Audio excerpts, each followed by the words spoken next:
السلام عليكم ورحمة الله تعالى وبركاته. البنات كي دايرين؟ لاباس عليكم؟ كنتمنى تكونوا بخير وعلى خير. مبروك عليكم رمضان، الله يدخلوا عليكم بالصحة والسلامة وراحة البال وكل شيء باش ما تمنيتي ان شاء الله.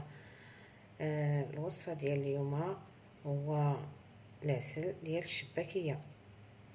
دابا غادي نوري لكم داكشي اللي غنحتاجو في هاد الوصفه.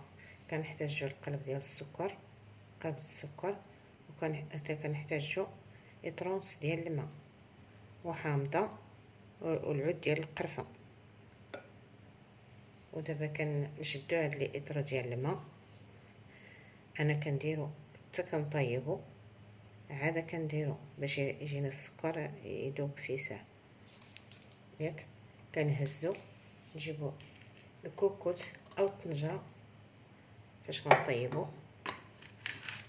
درت انا الكوكوت، كنهز القلب ديال السكر، ها هو كنحطو،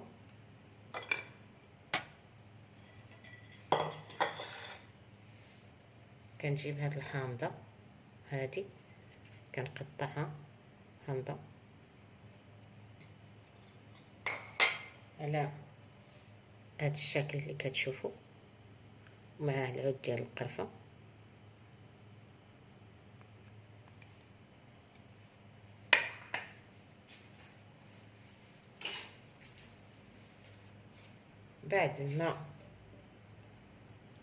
بعد ما سخنت الماء غادي نخويه. دابا راه طيبته، غنخويه على السكر باش بلا ما نبقى نهرسو، وهكا كتكون العمليه سهله وبسيطه، يعني ماشي شي حاجه دايره واعره. دابا درنا لترونس ديال الماء، غنهزو هاد العود ديال القرفه، ولكن غنخليه كاع تيدوب، غنحطو نخليه تيدوب.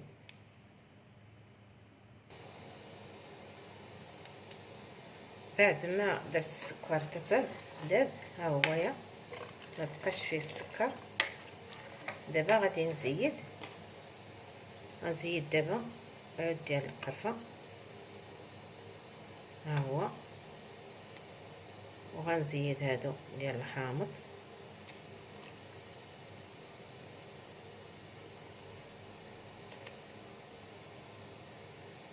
الحامضه راه هي قطعتها وزدتها. ودابا نحركها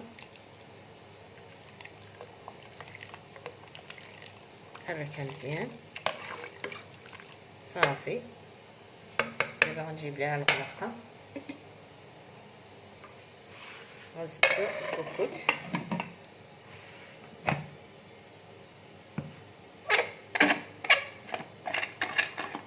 غنزيد الكوكوت دابا ونديرها طيب، ونقص البوطه بشويه، ما تكونش البوطه مجهده وتطيب ان شاء الله. المهم ها هو العسل ديالنا بعد ما طاب، خليناه برد شويه، ناجح 100%. ها هو الحامض، هو اللي باش كتعرفوا الا طاب كيكون محمر. ما تنساونيش البنات بالتعليقات ديالكم الزوينين اللي كيفرحوني، وديروا لي اللايك وبارطاجيو القناه ديالي مع الاحباب والاصدقاء باش تعم الفائده. الى اللقاء مع فيديو جاي ان شاء الله.